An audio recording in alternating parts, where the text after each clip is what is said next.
Hello, everybody. Welcome back to another episode of The Last Door. This is Nova Persona here.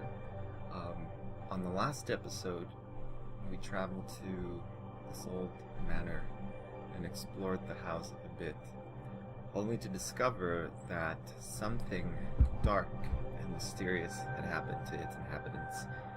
The servants left, the wife died, and our old friend from college, our old college buddy, hung himself. So, we will continue and see what mysteries lie behind all these incidents.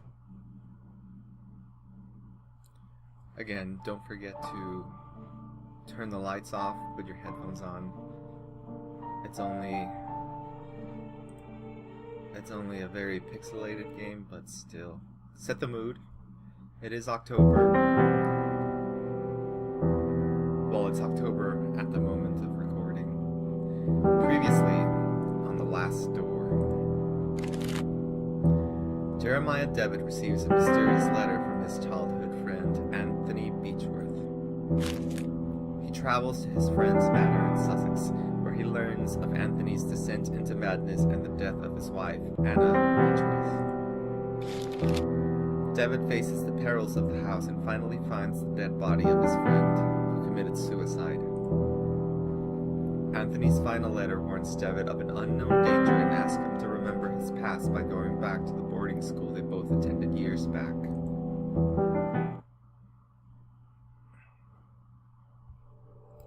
Father in heaven, hallowed be thy name.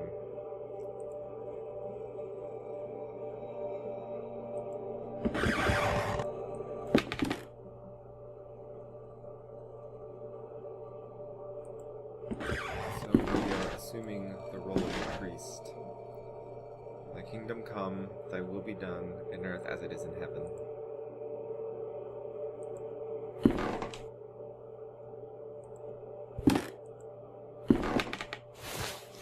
Give us each day our daily bread.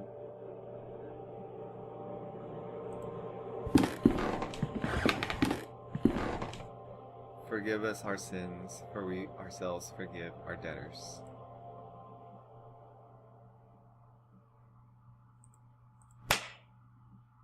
And lead us not into temptation, but deliver us from evil. Amen.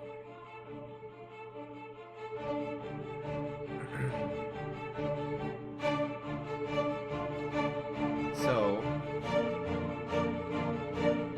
it seems that we have assumed the role of a priest for that introduction. Of some order that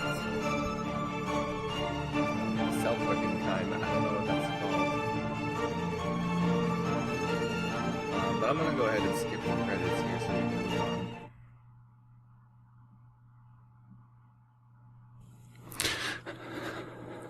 Now tell me, where are you? What do you see?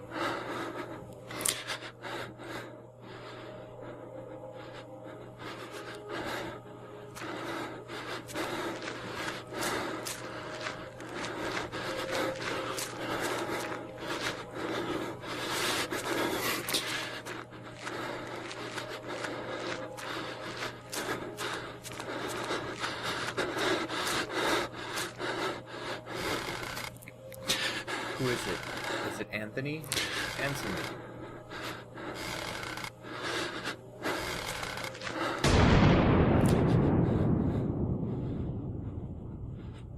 I must be going mad. I think that is still where we came from. Or dreaming. This must be a nightmare.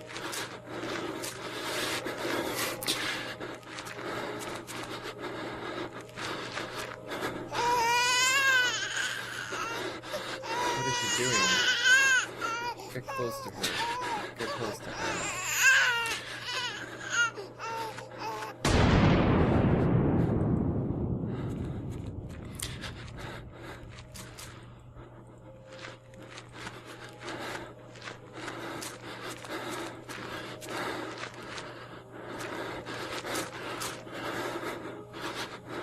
count to 3, you wake up. 1, 2. Oh my goodness. 3. Now wake up. That kind of made me jump. You can rest now, Mr. Devitt.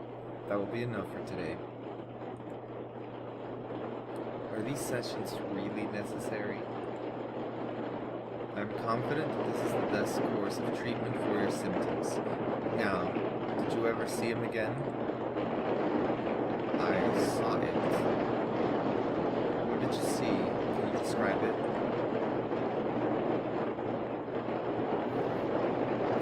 It looked like an eye.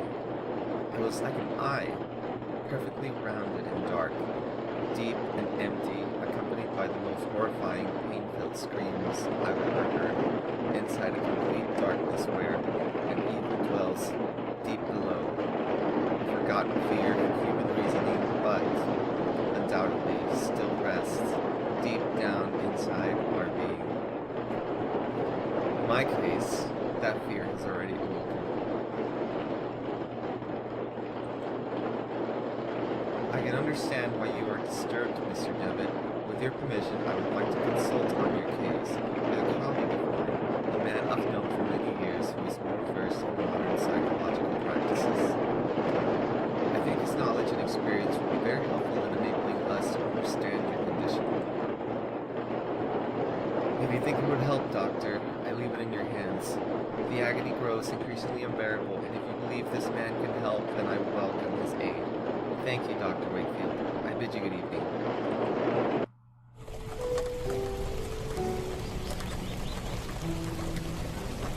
Anthony, my friend, what really happened to you?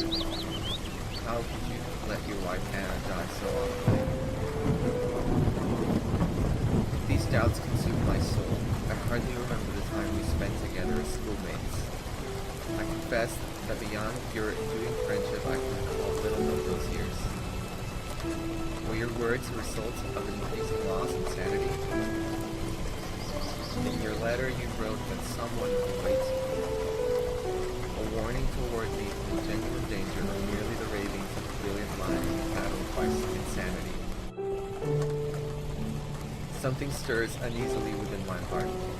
I will not rest it easily again until I go back to that boarding school and find out what secrets lie within. Farewell, Mr. and Mrs. Beechworth. Rest now in peace.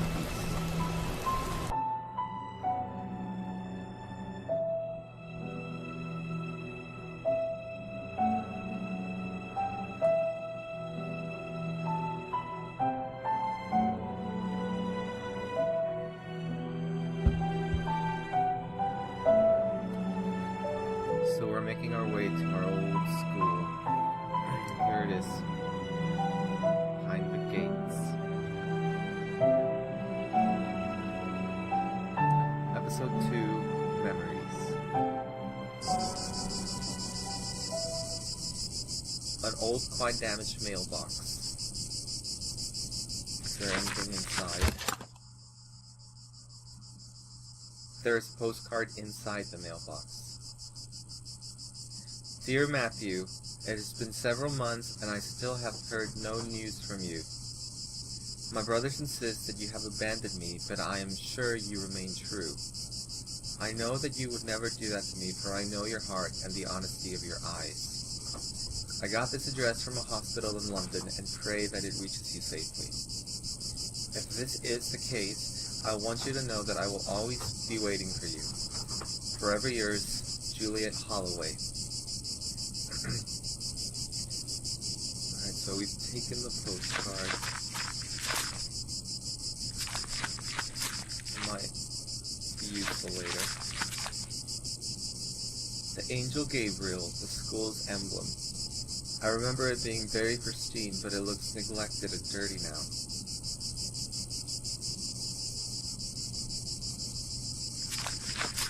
Something on the ground. A stone eagle lies on the floor.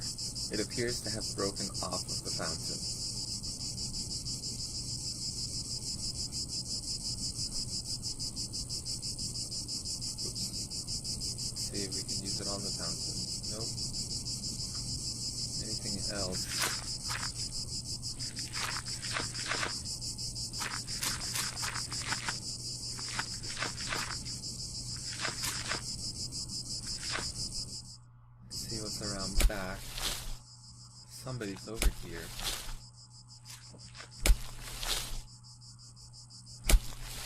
Good evening.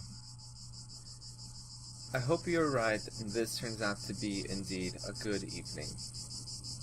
My name is Devitt. I did not know there was a graveyard here. My pleasure, Mr. Devitt. I am Frank Baldwin. Do not ask me why, but Monseigneur specifically ordered to bury the corpses here. Why? I don't understand. Did he order to bury corpses here? Why? I do not understand. What is there to understand, Mr. Devitt? God has forsaken this place. Don't you know? Here we take care of patients. I am an old alumnus. I used to attend the school. It has been a long time since this is not a boarding school anymore.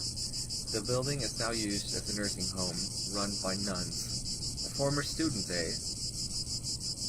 I never heard anybody in the village speak fondly of the school. They say it closed overnight, though nobody knows why. Not a lot was known about it. Excuse the interruption, Mr. Baldwin. I'll leave you with your work. Have a nice evening, alumnus Devitt.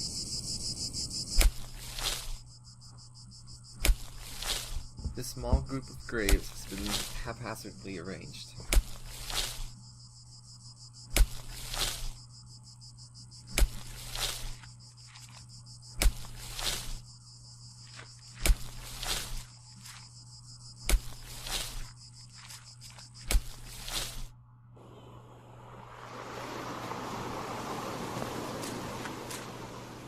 A piece of old fishing net.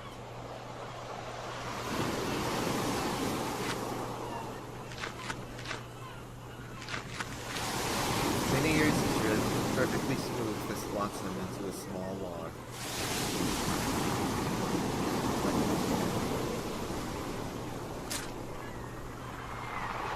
The Lost Pilgrim, a sea stack older students of the school used to climb. Somewhere up there are my initials.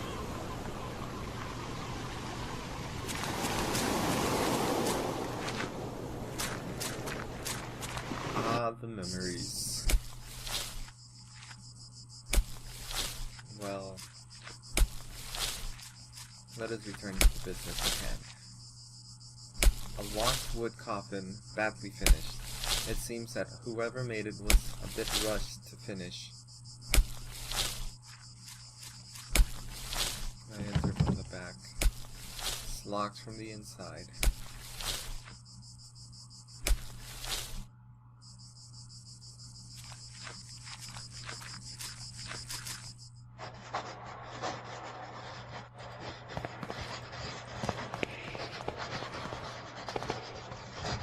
Pardon. Excuse me, sister?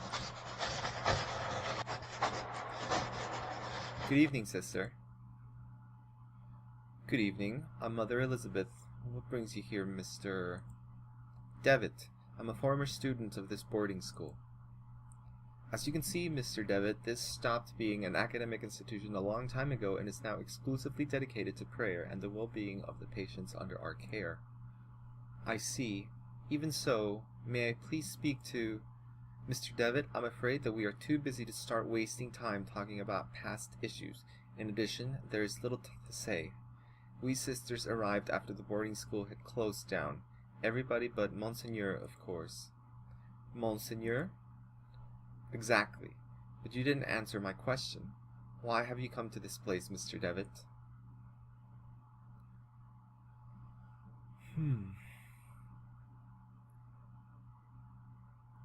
I prefer not to talk about it. To be honest, I prefer not to talk about it. I couldn't tell you why this place is so important to me, but it is. A lot. Well, I appreciate your honesty, Mr. Devitt. I'll allow you to stay around here. I hope I won't regret my decision. Don't worry, Mother. Thank you.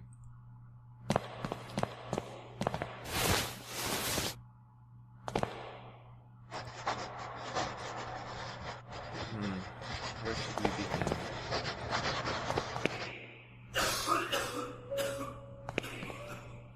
Among the baggages, I see a packet of letters bound by twine. Should we read them?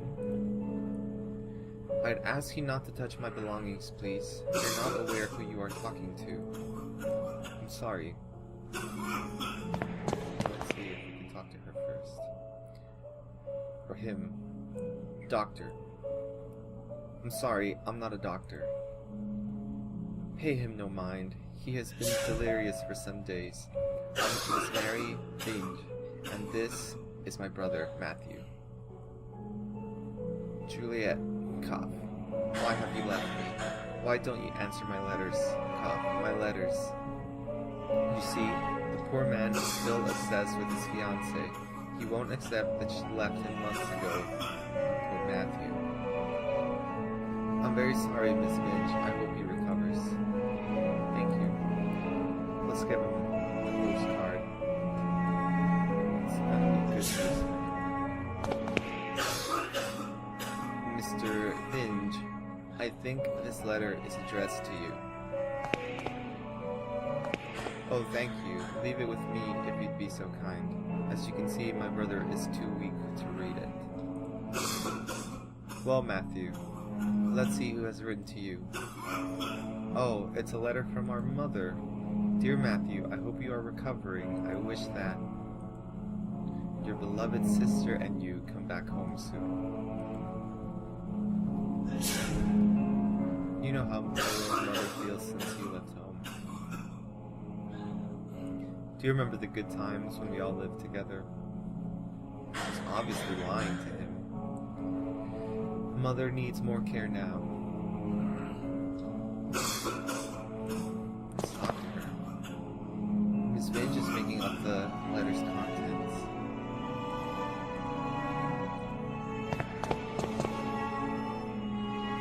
Let's read these letters. Let's get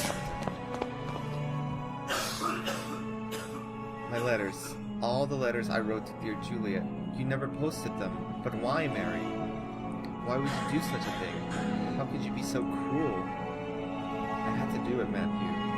You refuse to see how inappropriate a match she is for you. Her only interest is in marrying someone of your status, or family status. It was for your sake I did this. I did it to protect you from that woman's treachery. No, you only thought about yourself, of your vanity. I can't bear to look upon you anymore, Mary. Leave me be. From this day forth, you are no sister of mine.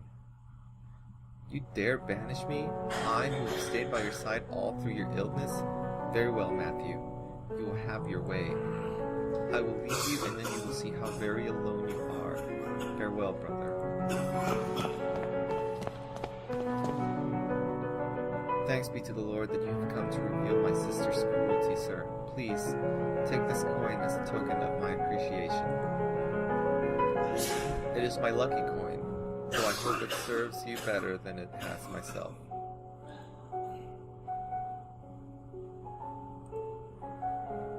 It seems that there is still hope to bring back my fiancée. Well, we gave that guy some hope. A magazine entitled Weird Tales. So, for those who aren't aware, Weird Tales are the published magazines that H.P. Lovecraft was published in. But I can't wrap that one.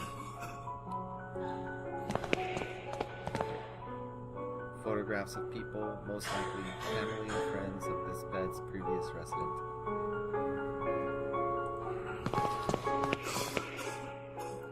Are you alright, madam? There was a rhythmic sound, like a breathing. What do you mean?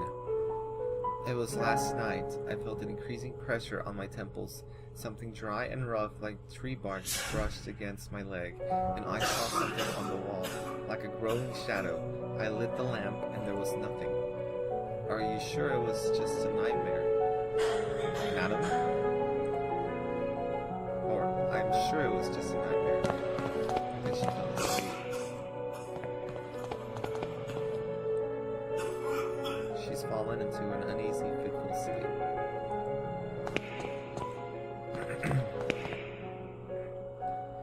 He is quite a pale young boy. He's asleep.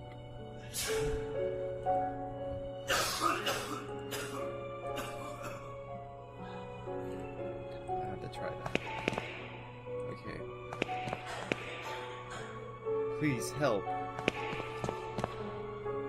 Please, someone. Piety.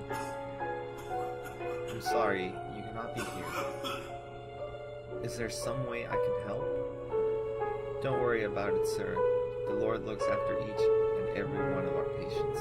He will provide you with all the help you need. If you wish, you can pray there, next to the statue of Our Lady. Don't you think she is beautiful? The Virgin listens to those in need. A gloomy statue of the Virgin Mary makes this place even more mournful, if that is possible. There are several crucifixes all together at the headboard of this bed. Why?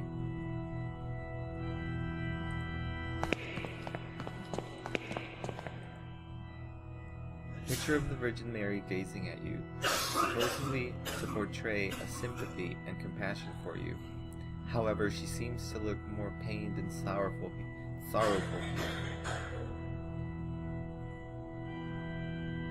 There's two doors. Let's go in through this door. I think this just leads to the backyard.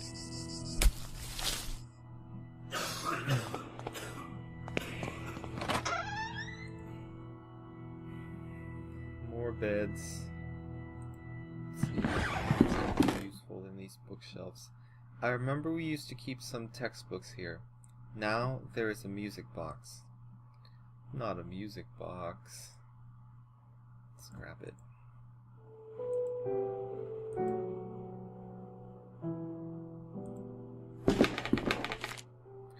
Dear brother, I have received your letter and I'll try to write you more frequently. I hope you are studying a lot and you feel comfortable there. We miss you a lot. When are you coming back? Father is in bed with fever and I do not feel very well, but I am on medication. Today is my birthday and I am feeling blue.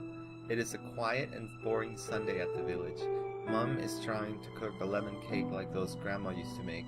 I wish we could eat it together. Write back soon. I am looking forward to knowing how you are doing, what you are learning, how is Scotland, and so on. A big hug. I think about you a lot. Your dear sister.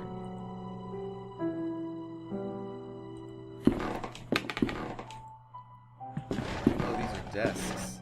I thought they were beds, but they're actually desks. This must be the lecture room.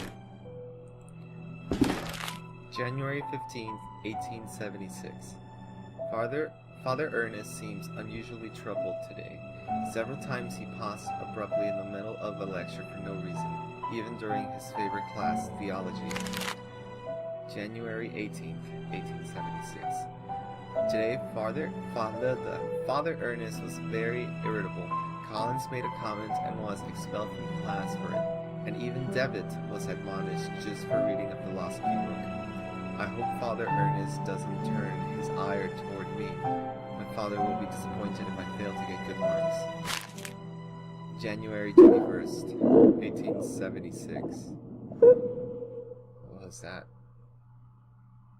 It was very disconcerting to see Father Ernest entering class so pale and sweaty. In the middle of his lecture, he stumbled, dazed, and had to sit. January 22nd, same year. Father Eugene taught our theology class today, even though he doesn't know the subject matter as well as Father Ernest. When we asked him what happened to Father Ernest, Father Eugene told us that he had taken ill. What worries me is that now Father Eugene is also starting to look unwell. February the 20th. It has been a month since we last saw Father Ernest. We are told that he is still sick, but if he is so ill, why hasn't a physician come to treat him? My studies are flagging, but I have taken it upon myself to read on my own. I hope this helps, as I must succeed in spite of the problems happening around us.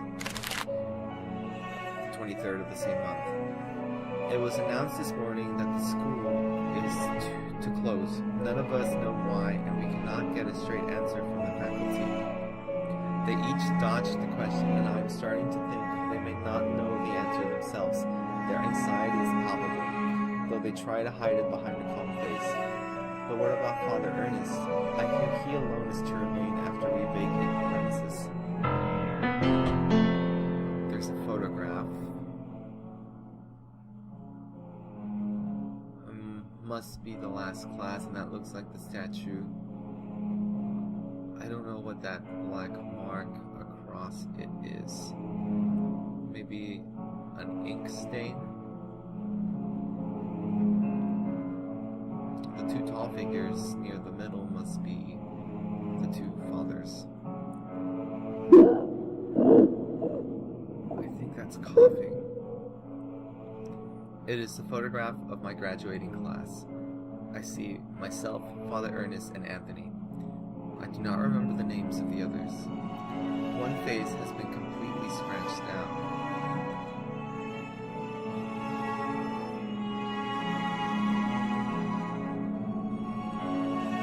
The books on these shelves are old and musty. Theology is a dominant subject. There is an odd sentence written on the board. In death there is hope. In death there is life. One must seek its true nature to understand the nothing. It looks like it has been there for years, as the chalk has faded in some places.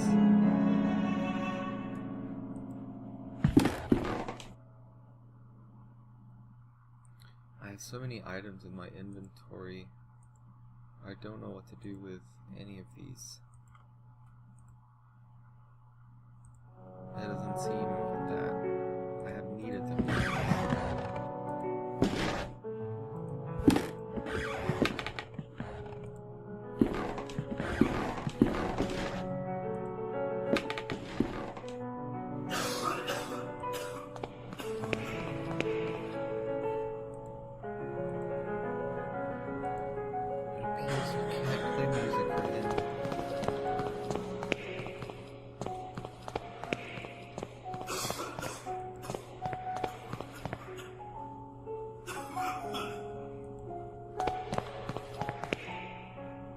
Some bandages and other medical equipment, nothing of interest. She's probably going to stop me from going through this door. Mr. Devitt, you are not allowed. These rooms are private. And the door itself is locked.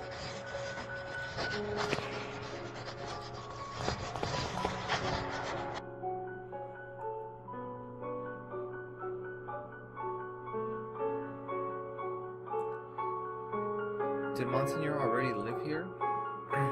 Did you say that Monsignor already lived here when this venue still was a boarding school?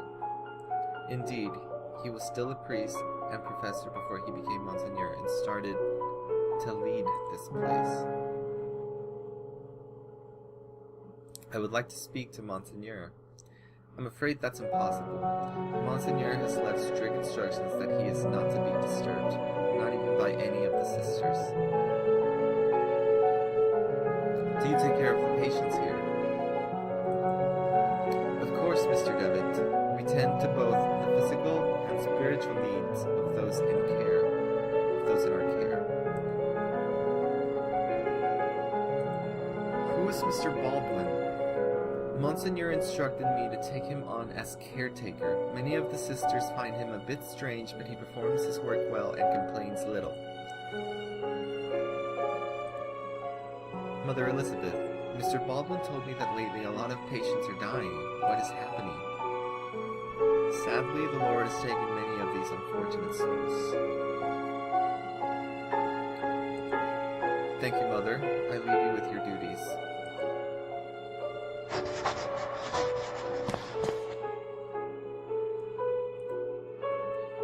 A dusty old tapestry of the Virgin Mary with baby Jesus in her arms.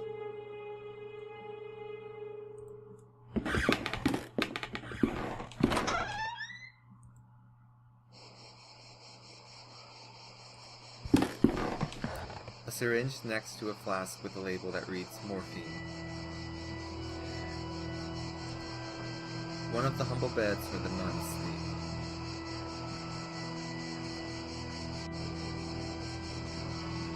On the upper shelf of the antique cupboard, a well-worn Bible and rosary beads gather dust.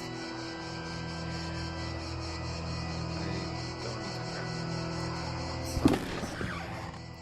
Good evening, sister. Sister? All this suffering, all these tears, all our prayers unanswered. What do you mean, sister?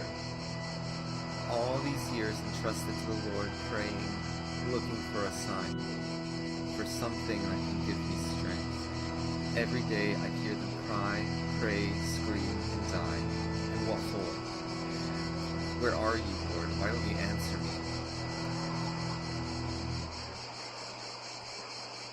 Maybe there is no Lord, sister. What should we do then? What is our purpose for living? I can't go on, not like this. Excuse me, sir.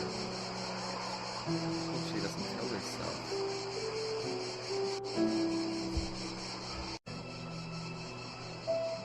Well, let us continue down the hallway. Actually,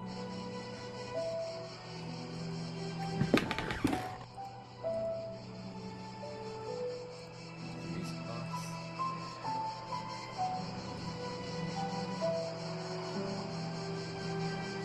Stone net.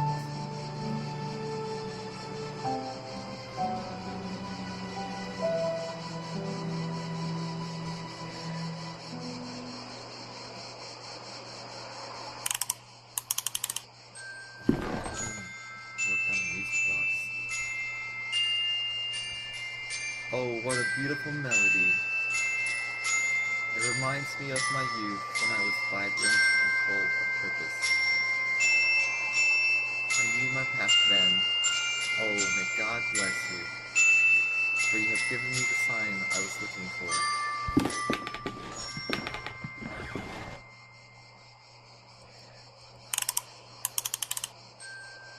Alright, so that's good. So I'm looking out the window. A lot of dry leaves have accumulated in a hole of this old rusty pipe. They are blocking the water stream. Let's go ahead and see if we can't clear it. No?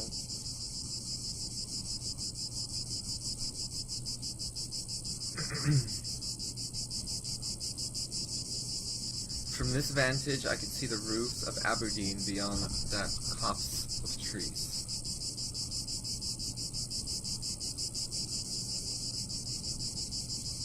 It looks like I'll need something else to clear. Oh, I can just use my hand. The hole has very sharp and rusty edges. If I try to put my hand in, I could cut myself. Well, maybe I can use the log now. The wood is too softened to even bend the sharp edges of the pipe.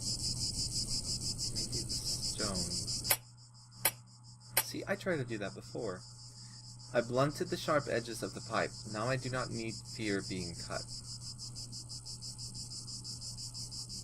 There is nothing now to impede the water stream.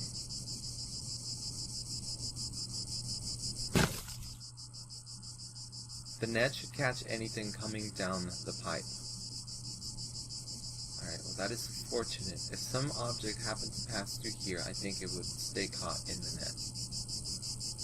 It looks like we're gonna have to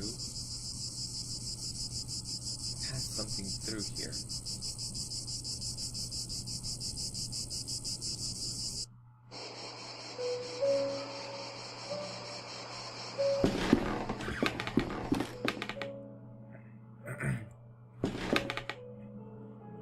A worn out and faded tapestry of Jesus Christ.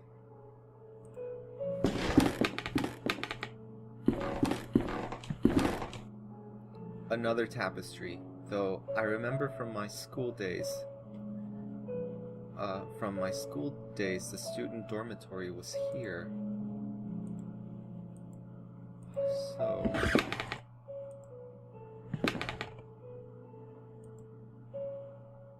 need something to cut the tapestry with.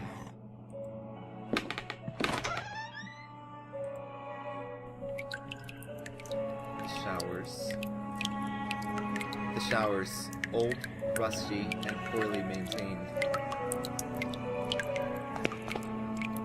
A broken mirror. There is a protruding piece. Let's use that to cut tapestry. Just a couple of old towels. There is a puddle in the shower hole with something shining under the grating. I cannot see it properly. I can already open the tap with no risk of losing the shiny object. Well, let's do it.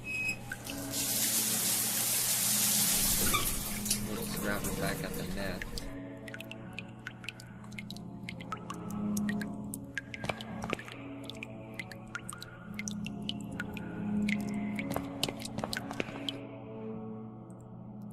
Let's cut the tapestry. The mirror chunk is sharp but too weak to cut the tapestry. It might break.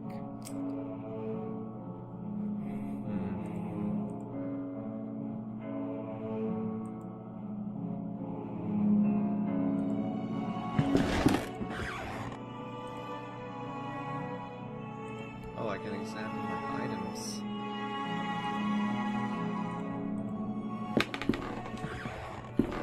Let's see what the object was.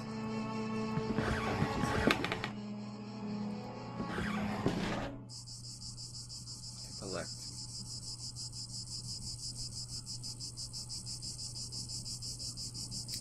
A teardrop.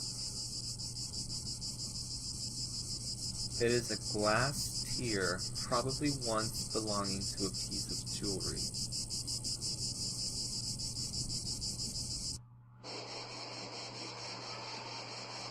Doubt we can use that to cut the tapestry, but let's try it.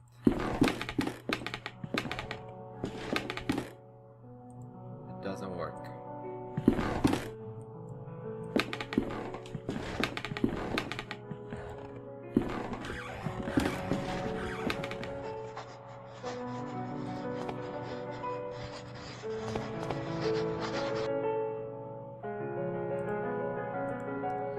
She has nothing new for us, and we probably still can't make our way this way. So let's see if there's anything we can do with any of these objects.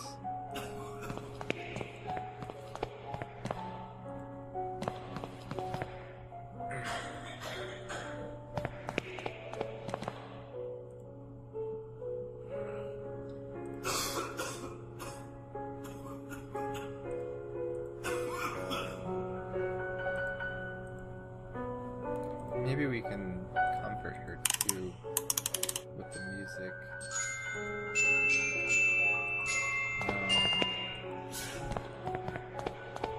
The boy is still asleep.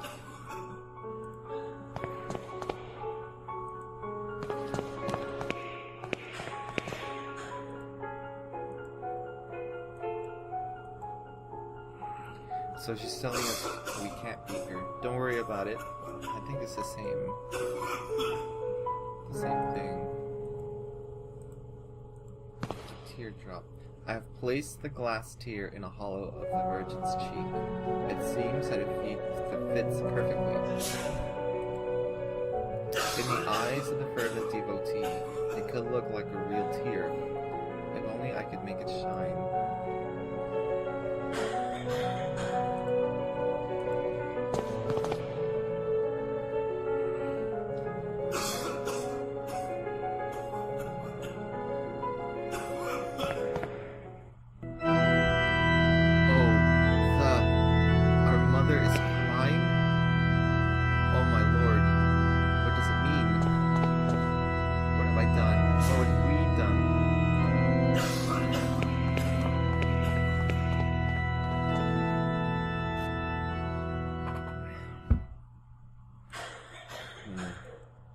So it seems that we scared the nun.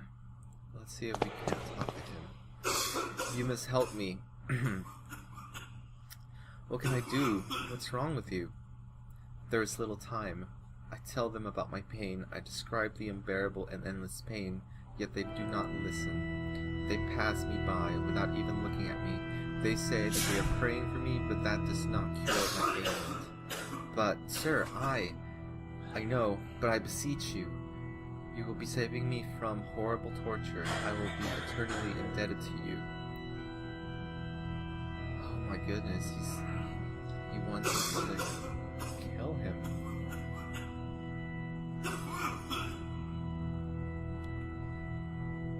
I don't know.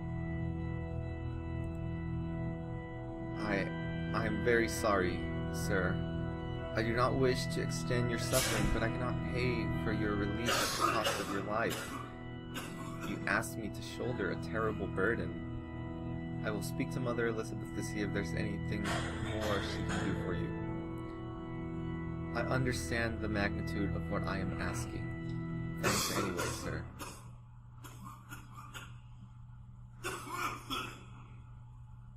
Sir? He looks too weak to keep talking.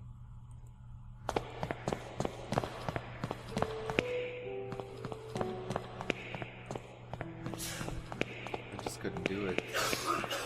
Let's go talk to the mother. Surely she knows about the tear by now. Mother Elizabeth, one of the patients has begged me to end his life. Is there anything we can do to alleviate his suffering? No more than is already being done by mortal hands, Mr. Devitt.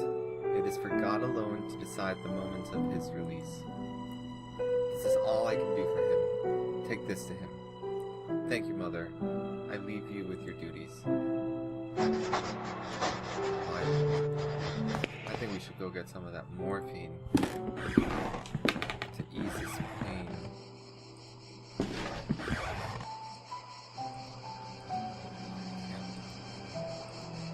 Pick it up. So she's been scared. She is praying fervently.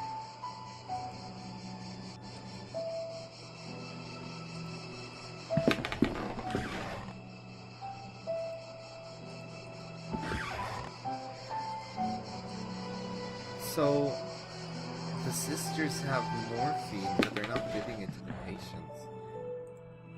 I'm wondering if they're using it themselves.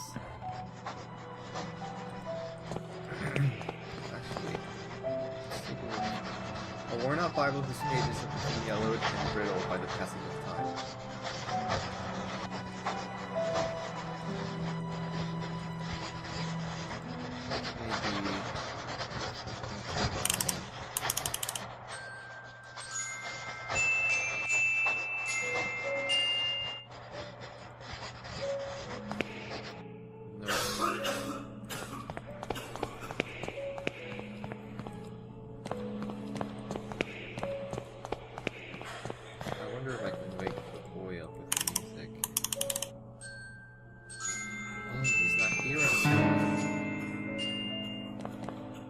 There is a note on the bed. Baldwin lies, Baldwin lies, Baldwin lies, Baldwin lies. Let's go talk to Baldwin. What's he lie about? Noise is coming from inside the coffin. Oh no. The log is too soft to even use it as a lever to open the coffin.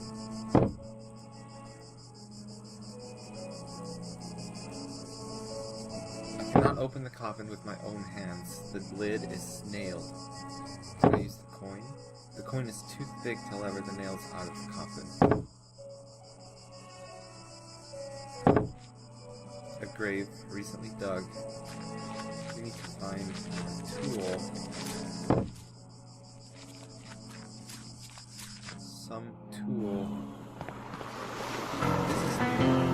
Is that blood? A nun's habit and walking stick. These no doubt belong to the nun I spoke to by the window. But where did she go? Oh, she probably drowned herself.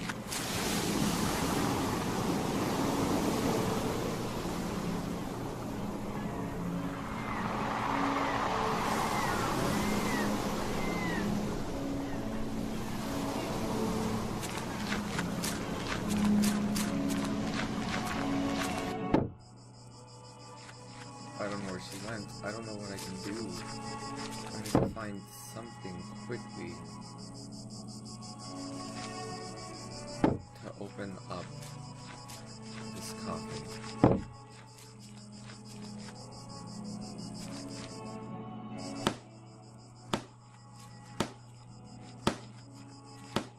It looks like his toolbox. I wonder if there's something useful in it.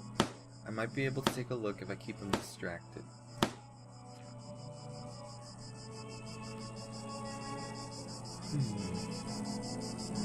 Tell me about Monseigneur.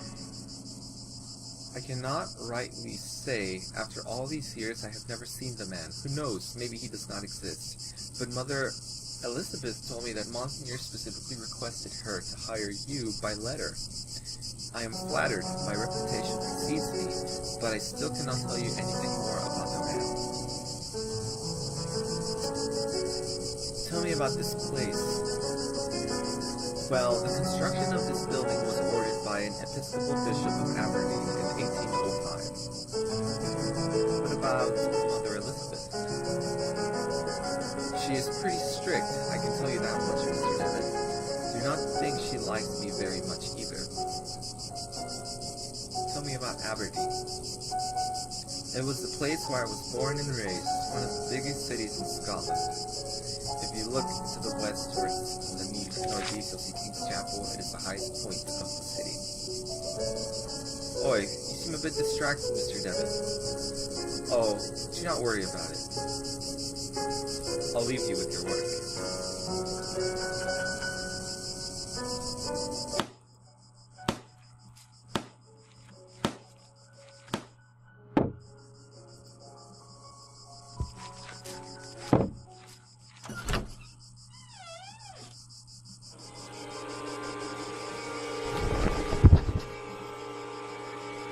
Darkness of his eye.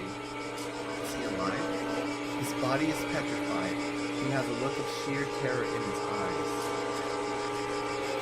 Oh my god. What is happening? Talk to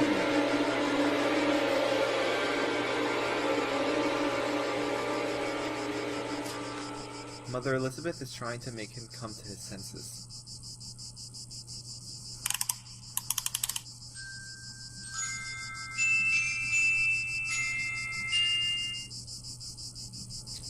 While she's distracted, I'll make my way to...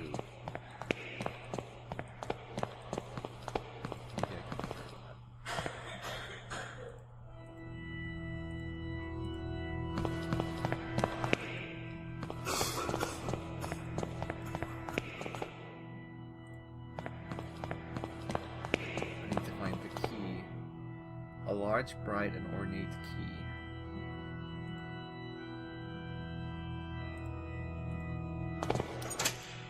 It on the door. Let's see what she was writing on. These are the papers on which Mother Elizabeth was working on.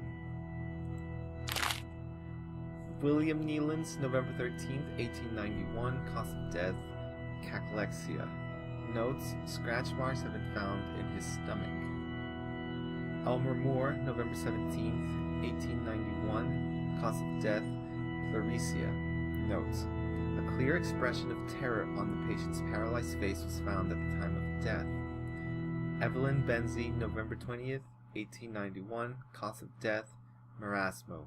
Notes, we found the patient dead, emaciated, and cut off.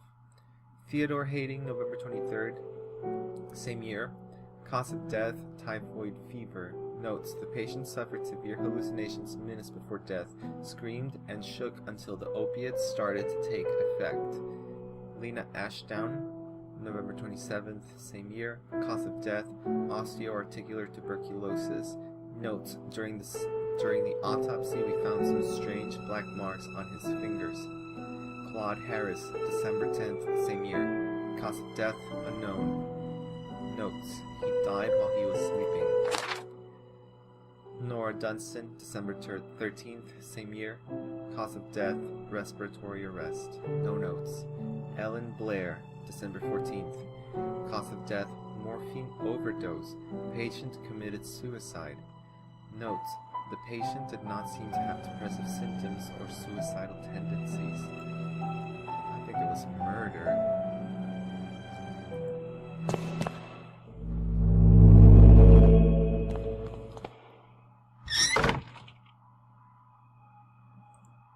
This is a flashback. It must be. Don't look into his eyes. Into whose eyes? I'm sure this is a flashback. This is not stressed. Because of the deepest darkness dwells in his eyes.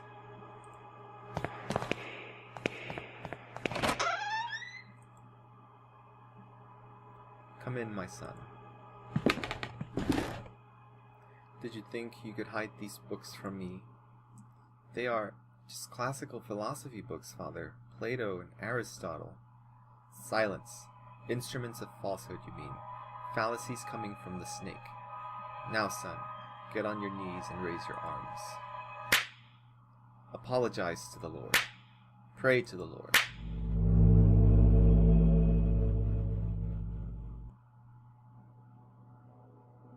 What does it say?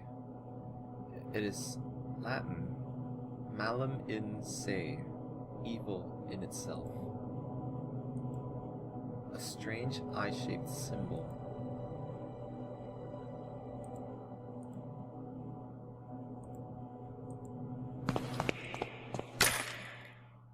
What was that?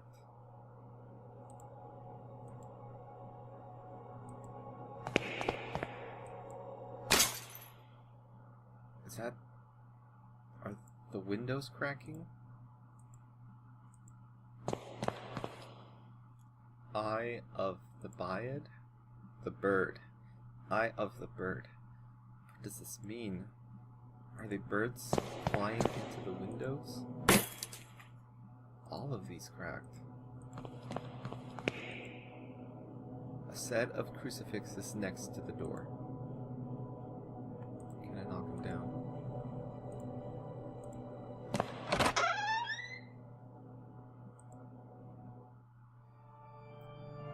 Lord, your eyes burn me. I don't deserve mercy nor forgiveness. O Lord, have mercy on my soul. Who are you sending me? Is death to whom you are handing me over? Has my hourglass already run out of sand? Father Ernest. Ernest. It's been many years since I last heard that name. Since... Oh, I see. Father, I'm here to be able to remember. You have to help me, I beg you. Please, entreaties, petitions, praying, torment, exemption. Pastimes bring us just misfortune and pain. Father Ernest, I was one of your students. One of my old students, you say. It's only the Lord who teaches us. We all must follow his ordinances and disciplines. Get closer, son. Come pray next to me.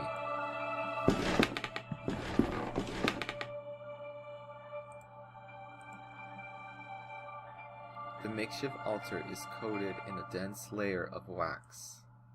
The candles, having almost burnt out, only barely illuminate the room.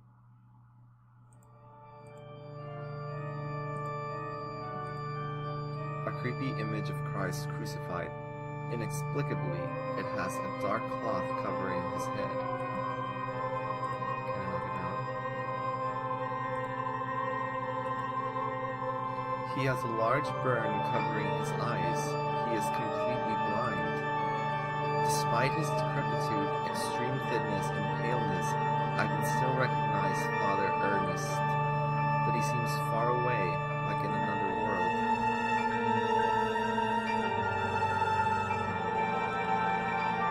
Glory be to the Father, and the Son, and the Holy Spirit, as it was in the beginning, is now, and ever shall be. Now, my son, tell the Lord which one is his voice, the sharp sword, the wise quill, or the delicate petal.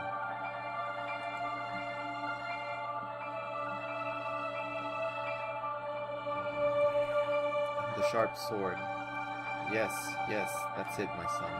Do The Lord with his sharp sword transmits us his wisdom, his power, and his punishment. And now, my son, tell the Lord which one is his holy path, the wise virtue, the endless blame, or the blessed penance.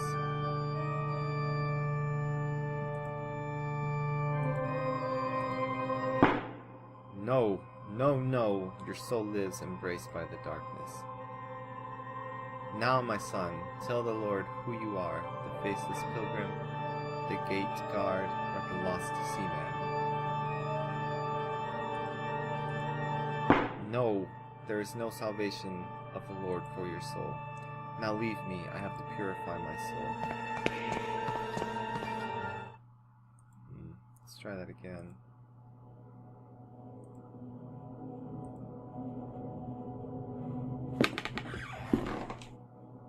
An old razor blade stained with blood. We can use this tapestry. I'm not happy that it's stained with blood, however. So this is the room from the introduction. Dear God in heaven, I feel for you. Your light is in my eyes. I will burn them for you. Dear God in heaven, I feel myself in you. Your eyes are in my soul. I will burn it for you. Dear God in heaven, I fear myself in you. Your sword is in my hands. I will burn them for you. Dear God in heaven, I hate myself in you. My blame is in your heart. I will burn myself for you.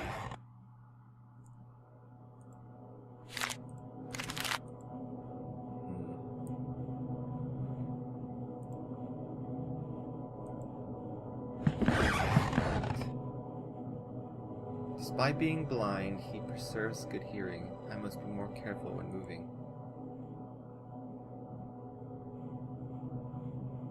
Perhaps there is something in the room upstairs.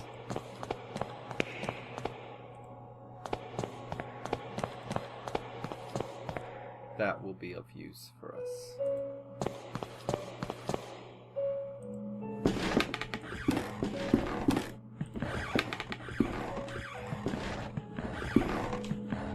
I wouldn't be able to cut this so thick tapestry using just the razor. My hands wouldn't have enough strength.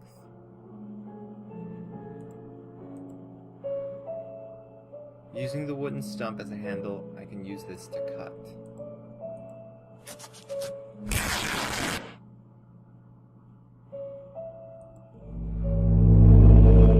Another flashback. And finally, our expert on philosophy, Jeremiah Devitt, shows up. Where were you, my friend? We have been looking for you. Well, as I was saying, tonight is the perfect moment for our next meeting, but I suspect that someone outside our group is secretly surveilling us. Who is it, Anthony? My dear friends, it is Professor Glynn. Do you mean Father Ernest? Certainly, no doubt about it. Therefore, dear colleagues, I have decided to change the venue for tonight's meeting. Have you noticed the lounge behind the small door of the classroom? I have believed the convenient... what did it say? I have believed it convenient to borrow the key for our necessities. You already know, at 12 o'clock you will find that door opened and I'll be inside the lounge. That is it, my dearest colleagues. Videte ne quis sciat. So that must be their secret, the little secret society that they formed while at the school. I remember that in this furniture we used to keep some of our personal belongings. Now it is empty. Oh, I should have tried to give the Bible to the priest. The walls are in complete disarray. I could probably punch through it if I tried.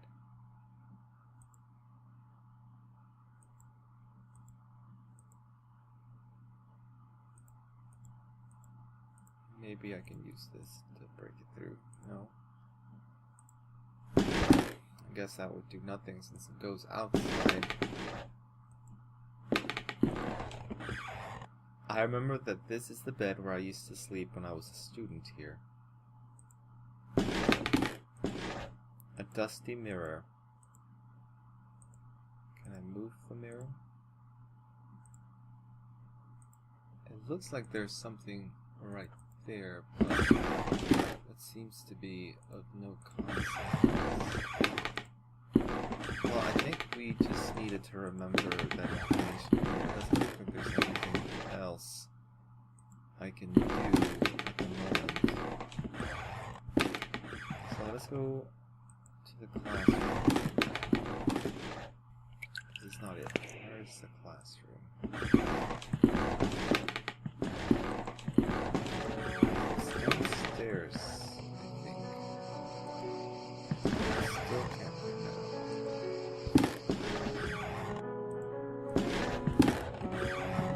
Before we go to the classroom, let's see if showing the priest the Bible, well, I guess we can't show it to him because he's blind, but let's see if giving him the Bible does anything for us.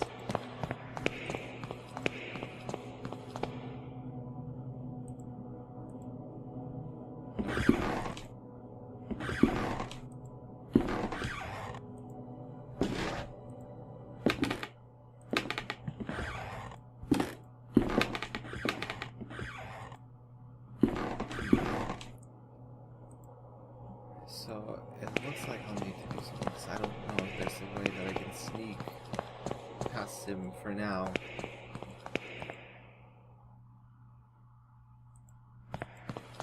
Wait, maybe if I play the music box, and I leave the music box playing and goes towards it,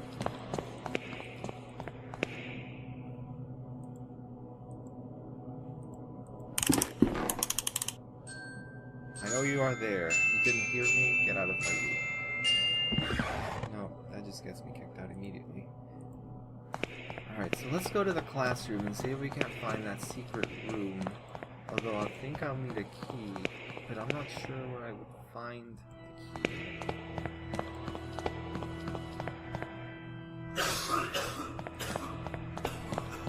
Is this lady woken up?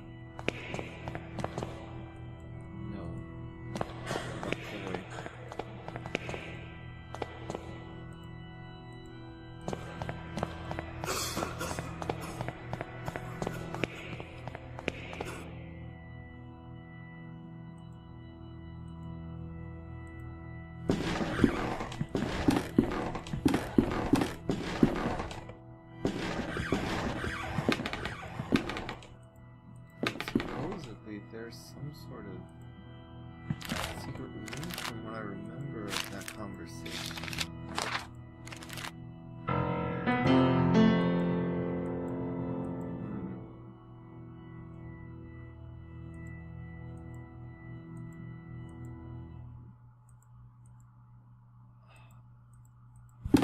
I'm lost. Let's go to the front of the building. Let's look outside. Let's see what Baldwin is up to now.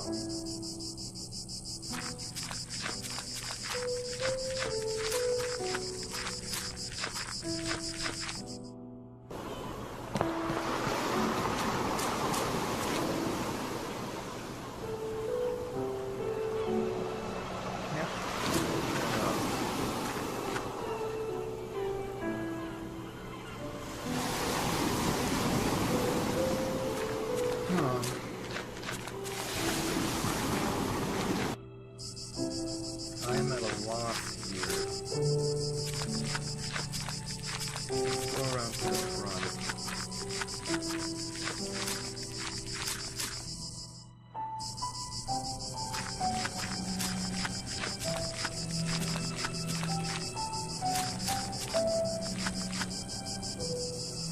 Anything different about this? No. Lucky coin.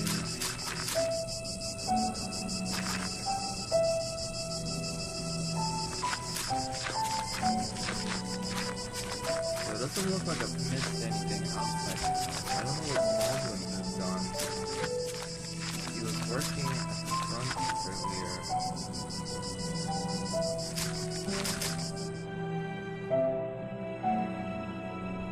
I wonder if I missed anything in the dormitory.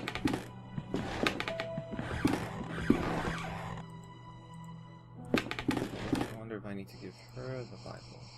Nope.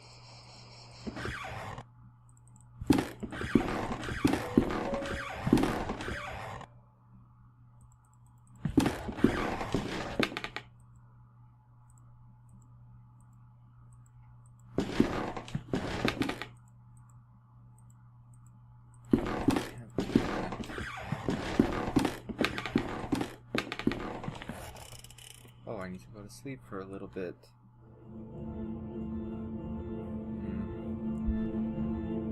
So it's nighttime. Mr. Rabbit was jumping through the forest in a warm spring afternoon.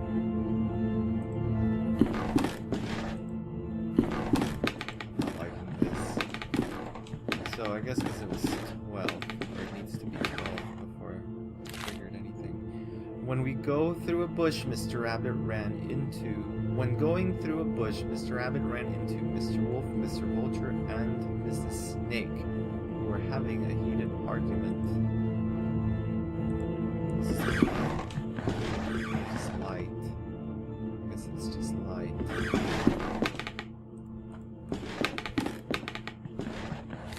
Mr. Rabbit, curious, asked them, "Dearest, why are you arguing in this beautiful and cheery spring afternoon?"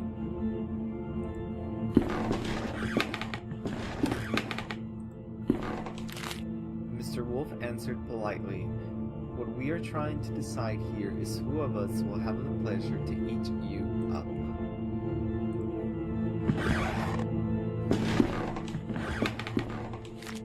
Mr. Rabbit, really scared, said, "But I do not want to be eaten. I want to live."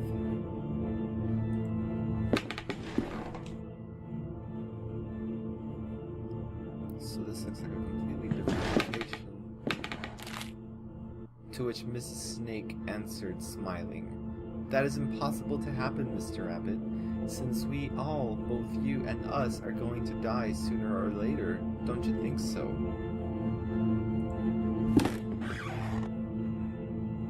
There's a shadow right there. I don't want.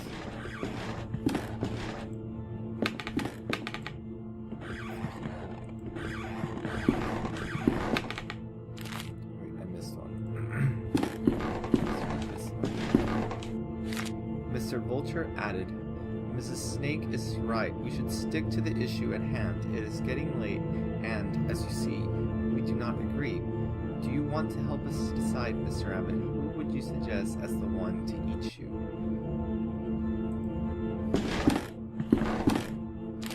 After thinking about it for a while, Mr. Rabbit came up with an idea and carefully said, "I got it. Why not organize a race? The first who arrives to the forest clearing will have the privilege to eat me. No doubt Mr. Wolf can run at high speed, but Mr. Vulture can go flying and avoid any obstacle. I am sure that Mrs. Snake knows all the shortcuts within the forest. What do you think?"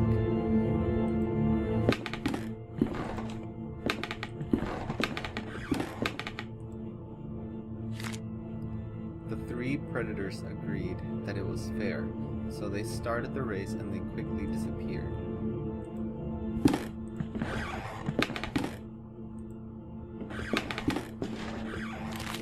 Mr. Rabbit, happy to trick them, started running at high speed in the opposite direction of the predators who, eager to prove their worth, didn't realize the trick.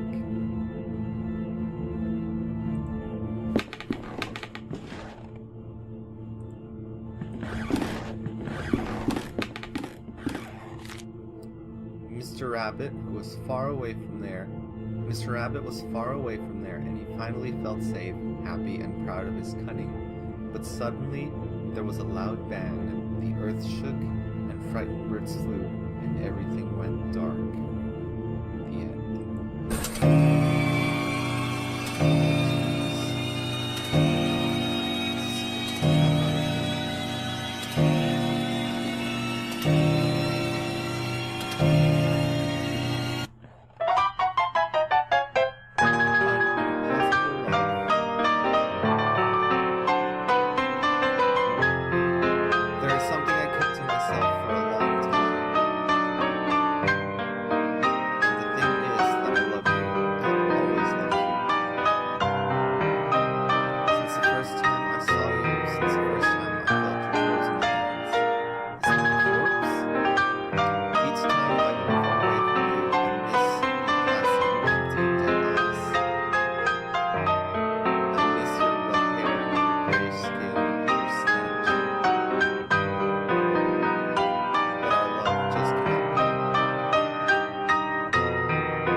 Was that...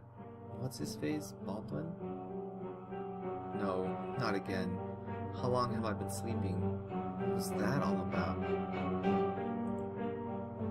In the nightmare, I found a place in my memories.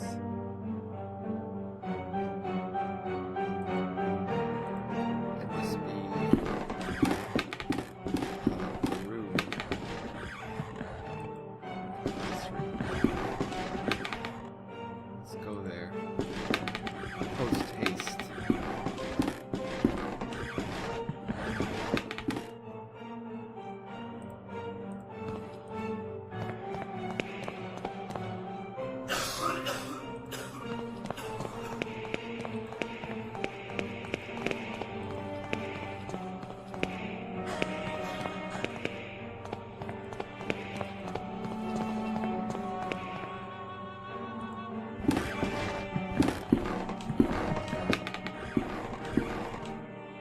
In my disturbing nightmare, I was brought to this spot.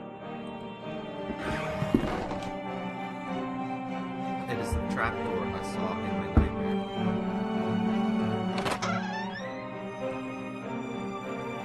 From here sprouts a horrible stench. There is something down there. Dear God. Did you see? It was there, just in front of me, that thing, screaming. Corpses everywhere. He's dead. His face is contorted in an expression of abject horror. The stretchers used to carry the corpses here. Who is behind all this? The decayed corpse of a young woman. It seems as if she has been devoured by an animal. The walls are splattered with dried blood.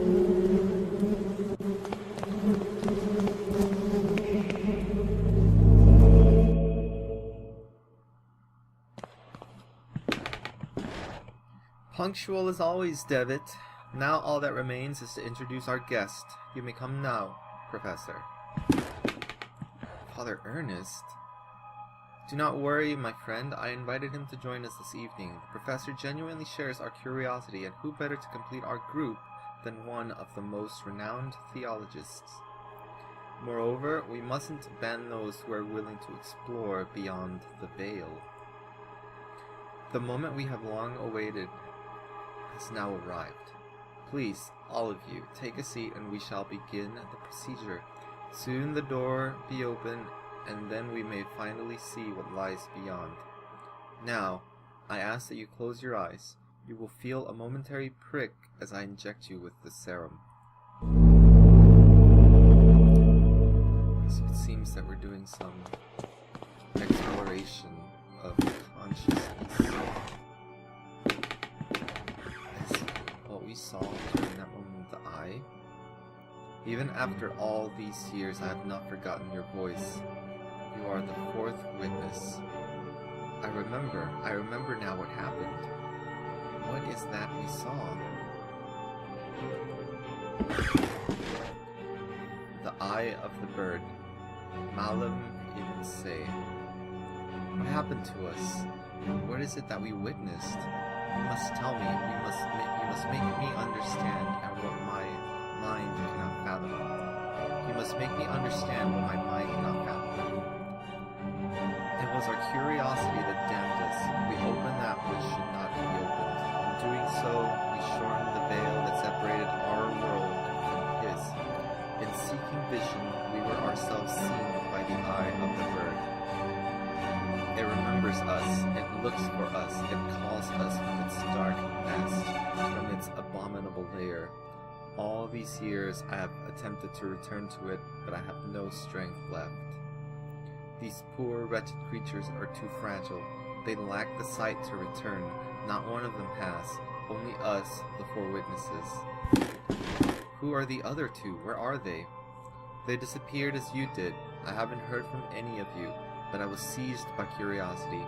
It absconded with my faith and deprived me of my sanity. O Lord, forgive me, for I have sinned. Nothing remains. All that is left is surrender. Surrender to Him. gravely that we have sinned, and now our only absolution is to burn in the flames. He's gonna set himself on fire. Malum in say evil in itself. Who is Baldwin? Oh no!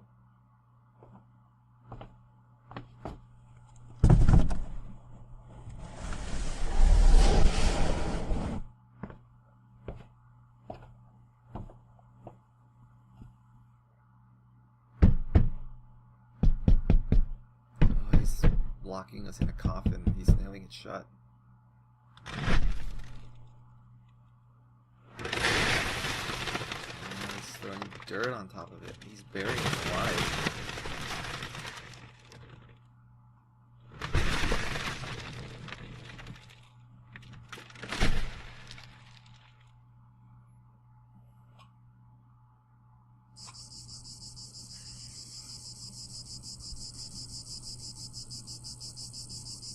There we are.